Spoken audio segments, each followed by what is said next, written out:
Les provocations de Vinicius Junior malgré son énorme manqué, l'Atlético Madrid qui crie au scandale sur une polémique mondiale et l'énorme déception des supporters du LOSC. Abonne-toi, le journal du foot, ça commence maintenant.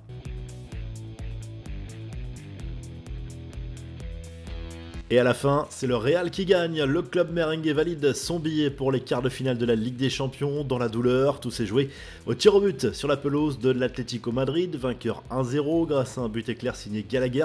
L'effet marquant de ce match, il y a eu ce penalty obtenu par Kylian Mbappé en seconde période qui aurait pu faire tout basculer, mais Vinicius a voulu absolument tirer et il s'est complètement manqué en envoyant sa tentative dans les nuages. Ça n'a pas empêché le Brésilien, encore hué par tout le stade, de chambrer ses adversaires après la qualif du Real Madrid, et au moment de sa sortie, le joueur a montré en direction du public un index avec les 5 doigts de la main pour faire le chiffre 15 comme le nombre de Ligue des Champions gagnés par le Real Madrid avant de mimer le 0 comme les titres de l'Atlético dans cette compétition.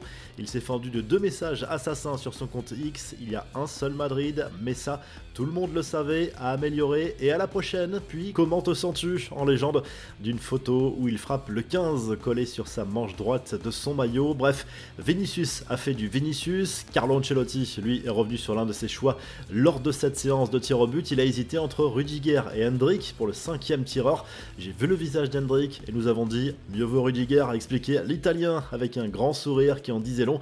L'autre fait marquant de cette séance, c'est bien sûr cette tentative réussie par Julian Alvarez jusqu'à l'intervention de l'arbitrage vidéo qui a estimé que l'attaquant argentin avait touché le ballon 2 fois en tombant. C'est vrai, mais c'est franchement limite et très dur à digérer pour l'Atlético qui crie au scandale. Diego Simeone en tête, Thibaut Courtois lui a répondu en zone mixte en demandant aux Colchoneros d'arrêter de pleurer, comme à chaque fois.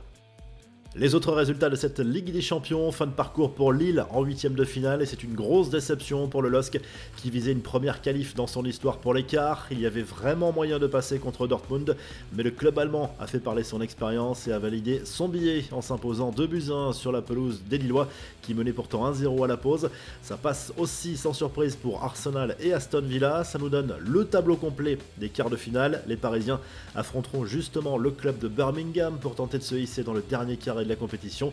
Le vainqueur du duel affrontera le gagnant de Real Madrid-Arsenal en demi-finale. De l'autre côté du tableau, ce sera Barça-Dortmund et Inter-Bayern. On passe à l'actu de l'OM avec un gros coup dur pour Roberto De Zerbi, alors que Marquinhos est incertain côté parisien.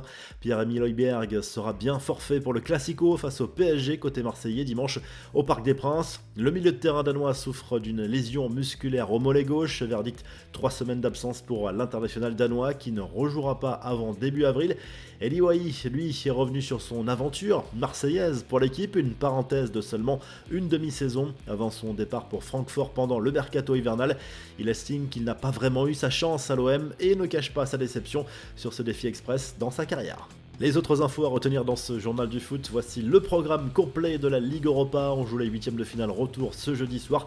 On suivra bien sûr la prestation de Lyon contre le Steaua Bucarest. Les Gaunes, vainqueurs 3-1 au match aller, ont tout pour aller en quart de finale où ils retrouveraient éventuellement le vainqueur du duel Manchester United-Real Sociedad. Un partout au match aller, le retour à Old Trafford. À suivre également Francfort-Ajax, Bilbao AS Roma ou encore Tottenham-Alkmaar. On se quitte en vidéo. Abonne-toi et à très vite pour un nouveau journal du foot.